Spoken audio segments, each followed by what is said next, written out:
The Vegas Golden Knights are the defending Stanley Cup champs. After long suffering and 6 years of playoff disappointments, Vegas finally cracked through and did something that the Buffalo Sabres and Vancouver Canucks have not been able to do in 50 years, win a Stanley Cup. And the Golden Knights show no signs of slowing down, with that same core very much returning. They're doubling down and looking to make it a back-to-back year in Vegas. But I am not taking that bet. Vegas and Golden Knights, here's why I hate your stupid team. I never heard of half of these guys. The ones I do know are way past their prime. Most of these guys never had a prime. This guy here is dead. Cross him off then.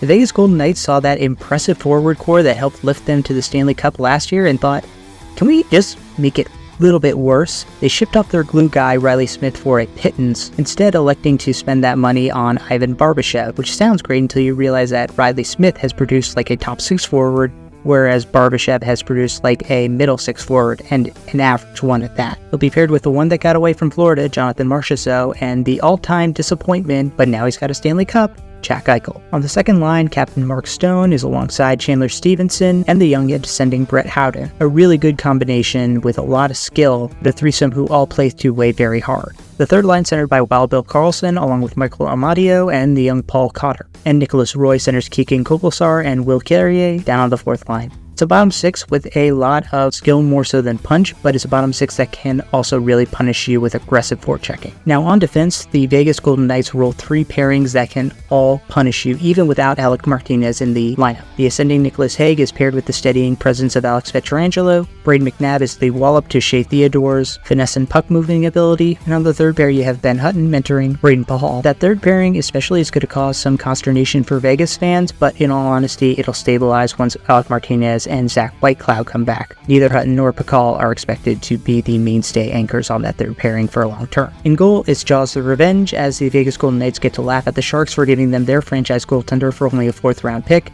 Adin Hill. But Hill needs to prove that he's not just a Jordan Binnington or Matt Murray type of flash in the pan, and so this year he's probably going to be splitting the reps with Logan Thompson, who is still a very young and promising goaltender who had a very solid year last year. Anybody got an idea?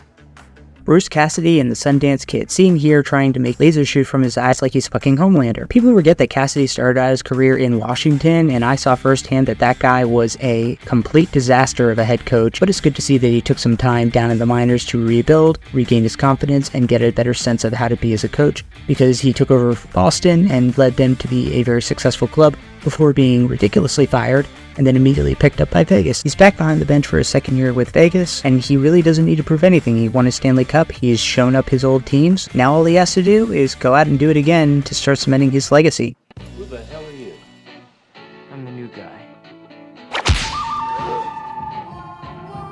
Vegas actually didn't add anybody that notable to their lineup. Their only significant move this offseason was trading away Riley Smith, so not much to say. If it ain't broke, don't fix it. You gay Irish fireman, you're okay. But you, I do not like. You're probably expecting me to say Chandler Stevenson and gush over a former Cap, but in all honesty, I never saw Chandler Stevenson developing into this type of player, so I wasn't really mad when the Caps let him walk, and he helped us win a Stanley Cup, so I'm not even that mad at him. Now, I'd like to highlight Alex Pietrangelo, one of my favorite defensemen when he was on the St. Louis Blues, and who has maintained as a incredibly solid two-way defenseman as a member of the Vegas Golden Knights. The dude's a leader, he has the ability to play physical, but also can move the puck well, and can play on both the power play and PK fast. It was a great signing by Vegas to get him, and in all honesty, St. Louis should have done everything in their power to keep him.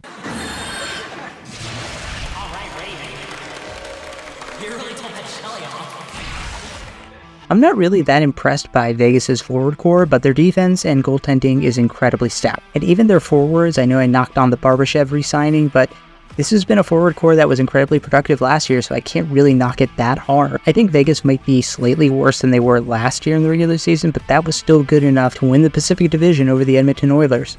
I don't think they do that this year. I think Edmonton has their number, but the Vegas Golden Knights are still going to be a top 2 seeds out of the Pacific, and they're probably going to be one of the serious contenders to win the Stanley Cup.